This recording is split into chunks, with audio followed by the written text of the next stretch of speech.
nandito po yung boyfriend ko. Sige anak, papasukin mo. Sige po, Nay. Babe, balik ka na.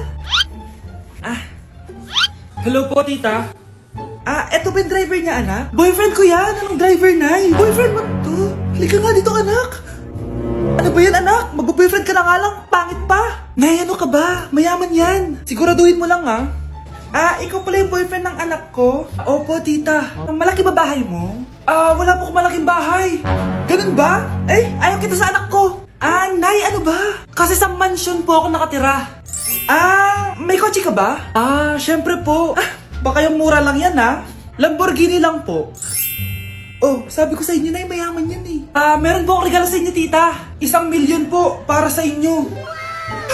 1,000,000? Anak, ano bang hinihintay mo? Magpakasal na kayo. Sige, Nay. Gusto ko next week may apo na ako, ha? Ang ganda talaga nitong Dr. Leo sa mukha. Anak, magtupi ka nga dyan ng damit mo. Tumatawag. Hello, Bes. Bes, tara gala tayo. Boring dito sa bahay. Bes, sorry. May sakit kasi ako ngayon eh. Ay, ganun ba? Sayang, ililibre sana kita. Ay, go! Tara, saan tayo magkikita? Maliligo na ako, ha? Ay, wow! Gumaling bigla. Aba, saan ka na naman pupunta, ha? Umuulan, no? Nay, gagala kami nung anak ng kumari mo, oo. Ililibre daw niya ako.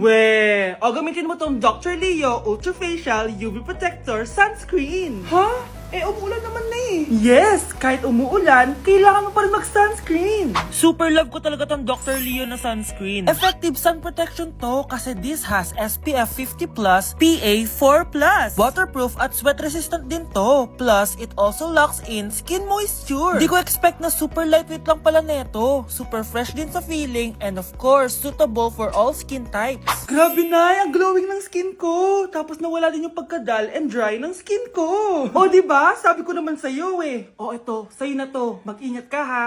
Yes, Nay! Yung pasalubong ko. Patay. Pag pinaluha mo ang nanay mo, tandaan mo, may kabayaran ang bawat luha niya. Isipin mo ito, noong maliit ka pa, ilang beses ka bang umiyak sa gabi? Ilang beses kang nagkasakit at nag-alala siya? Ilang beses kang nagutom at tiniis niya ang sarili niyang gutom para lang may maihain sa'yo? Pero ngayon, sino ang lumuluha? Ganun. Pag sumagot ang bata, bastos agad. Hindi ba pwedeng nagpapaliwanag lang? Hindi ba natin kaya makinig? Lalo na kung ang bata, maayos naman ang pananalita, hindi naman mataas ang boses, hindi naman bastos pag nagpapaliwanag. Ang iba kasi sa atin, hindi naman nila lahat talagang ayaw makinig. Pag nagpapaliwanag na ang bata, sure na tayo. Anak, tumaya ako sa loto. Sana manalo tayo para mabili na natin gusto natin. Talaga, Nay? Good luck, Nay. Bantayan mo yung TV. Anak, lalabas dyan kung sino nanalo. Sige po, Nay. Anak, alis muna ako. Balitaan mo agad ako, ha? Bye, anak. Few moments later. Anong panalo? Nakita ko kanina binawasan mo sa'yo. Ako panalo. Asan na? Mars, dami mo ng panalo ah. Naku Mars, keep up naman kayo. Mars, pinagkakalat daw ni Rosa na nilalandi mo daw yung asawa niya. Yung asawa niya mukhang talampakan. Nay! Ano ba anak? Huwag ka magulo dito. Nanalo tayo sa loto! Nanalo tayo sa loto! Nanalo tayo sa loto! Paano ba yan? Mayaman na ako. Wow! Balato naman Mars! Balato? Sige, dahil mabait ako, paghati-hatiin niyo na to. Salamat, Mars! Ang yaman-yaman ko na! Nay! Yes, anak? It's a prank! Dahil mabait ako, paghati-hatiin niyo na to. Halika, bata! Kakatayin na kita! Bes, kaya pa? Parang pasuko na itsura mo. Sobrang dami pala nito, Bes.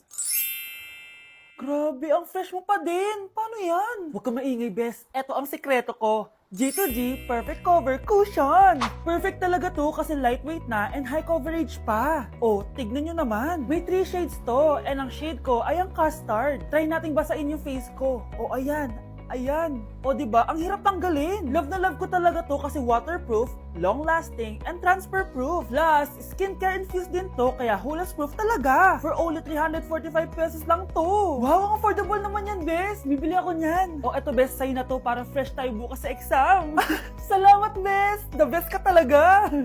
Naku, taas na naman ang kuryente natin. Sino ba kasing aircon dyan? Si ate, buong araw nag-aircon. Wow, kala mo din nakiki-aircon. Nay, kailangan ko na daw po magbayad ng tuition para makapag-exam ako. Ha? Bayarin na naman?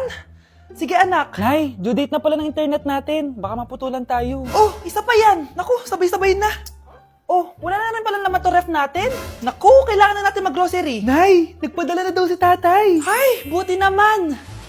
Umulan pa, patay. Paano kaya ako pupunta sa remittance center neto? Ano ka ba, Nay? Nagpadala si tatay via GCash at may bonus credits pa. Wow, high-tech na pala, anak. Eh, paano yung mga bills natin? Pwede din yan sa GCash, Nay. Ayan, kaka-cellphone mo yan. Ay, mali. Kaka-GCash mo yan. Kaya magpadala na sa GCash dahil diretso sa GCash wallet mo ang remittances abroad. Hindi ka nalalabas ng bahay dahil hassle-free at 24/7 tong available. At wala tong transfer fee sa mga verified users. Just open your GCash app and go to your GCash wallet. Itap nyo lang yung cash in at go to global banks and partners. Hanapin mo lang kung saan remittance partner siya nagpadala. I-enter mo lang yung mga kailangan na details at makukuha mo na agad yung pera, o diba? Grabe anak, ang bilis na pala ngayon. O diba, Nay? Kaya mo? I-GCash mo! Iba na talaga ngayon, no? Nung panahon namin, ang layo pa ng pinupuntahan namin para makapagpadala. Hulaan ko, Nay, tumatawid pa kayo ng bundok at ilog, no? Mga anak, ano natanggap ng regalo ngayong Pasko? Binigyan ako ng earphones, Nay! Bakit ganito yung binigay sa akin? Binigyan lang naman ako ng bagong iPhone! Ang daya naman! Bakit? Kasalanan ko bang mas mayaman yung ninang ko kesa sa inyo? May iPhone ka nga, Android naman yung lumilitaw. Che! Eh ikaw, Nay, anong natanggap mo? Sama ng loob. O ano, huwag niyo lang yung tanong kung ano natanggap ko. Halata naman, di ba? Ang babait ninyo, thank you! Ay, 200, ang galing nyo. Mukhang malaki bigayan dun ah. Salamat po! Ah, jingle bell, jingle bell, jingle... Oh, ito, 10 pesos. 10 pesos? Sa kanila 100? Bakit ganito lang yung akin? Di ba ikaw yung ex ng anak ko? Yung nanloko sa kanya? Salamat ka, binigyan pa kita. Sungit! Asim naman ng anak nyo. Aba, bastos! A few moments later. Hi, Mars! Ay, ito na ba yung anak ko? Ang laki niya na pala. Ay, oo, Mari. May girlfriend na nga yan eh. Boyfriend po. Ah, marunong din yan kumanta, Mari. Baka gusto mo marinig. Na yan ba yan? Talaga? Sige nga po, sampol. Kumanta ka na. Gusto ko nang bumitaw. Ayusin mo. Paano ka magkakapera niyan? Gusto ko nang bumitaw. Galing naman. Oh, eto, pamasko mo. Ay, akin na yun, Mare. Baka mawala pa niya yan. Burara pa naman yan. Ay, wait. Isisend ko na lang pala sa Shopee Pay ng inaanak ko. For sure, hindi niya mawawala yun doon. Super easy lang magpadala ng Shopee Pay ang PAW. Just go to your profile, click Send Money, and send ang PAW. Just enter the amount at kung ilan ang bibigyan nyo. Pwede pa kayo mamili kung anong design at kung anong gusto nyo sabihin. Kaya ikaw, Mare, send your pamasko na through Shopee Pay ang PAW. Ay, may Shopee Pay na pala. Sige, gagamitin ko yun. Thank you po, Ninang. Got you, inaanak. Ayokong nakikipag-usap ka sa lalaking mo. Nagsiselos ka, no?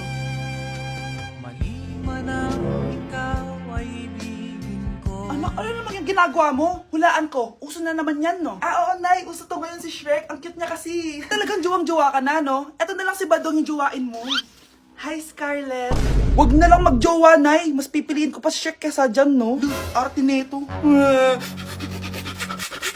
Class, may joke ako. Anong hayop ang hindi marunong magtago? Ano po, ma'am? Eh di, elepante, kasi di ba malaki siya? Corny ni ma'am. Rubes. Nakakatawa ka talaga, ma'am. Oh, +1 si Samantha, kasi siya lang yung tumawa. Thank you, ma'am. Lo, pwede pala yun? Ah, ma'am, eto po, para sa inyo po to. Hala, ang ganda naman nito. Balita ko po kasi, ma'am, mahilig kayo sa halaman. Thank you, Samantha. Baka naman, ma'am, plus points sa quiz natin kanina. Sure, +5 ka na sa akin. Ikaw pa ba? Hala siya, pasip-sip to kay ma'am, oh. Okay, class dismissed. Pwede na kayo umuwi. Ma'am, ako na po magdadala ng mga gamit nyo para di po kayo mahirapan. Hatid ko na po kayo, ma'am. Aba naman, buti pa si Samantha, matulungin. Ginagawa niya lang naman yun para magka-plus points siya. Ay, nakakainis si Samantha, no? Halatang nagpapasip-sip lang siya kay ma'am. True. Kaya siya yung top 1 palagi eh, dahil sa mga binibigay na points si ma'am. Guys, tingnan nyo. Convoy ng magulang ni Samantha tsaka ni ma'am. Babayaran daw si ma'am para maging valedictorian si Samantha. Grabe. Sumusobra na kayo. Okay, class, may i-announce ako. Ang valedictorian natin ay si... Sino pa ba? Eh di si Samantha. Hala, totoo ba? Hindi ko expect. Congrats, Samantha! Ang galing nyo! Ang galing mong bumili ng grades! Ha? Scarlett, sit down! Ay, no! Convo niyo to, di ba? Magkano binigay sa'yo, ma'am? 1,000,000? Wow, easy money! Alo, nagpapabayad si ma'am. Grabe. Ano kaya magiging reaction ng principal pag nasend ko to sa kanya? Hindi yan totoo! I-delete mo yan! Oops! Sorry na send. Deserve nyo yan. Lumalaban kami ng patas dito. Kailangan nyo managot.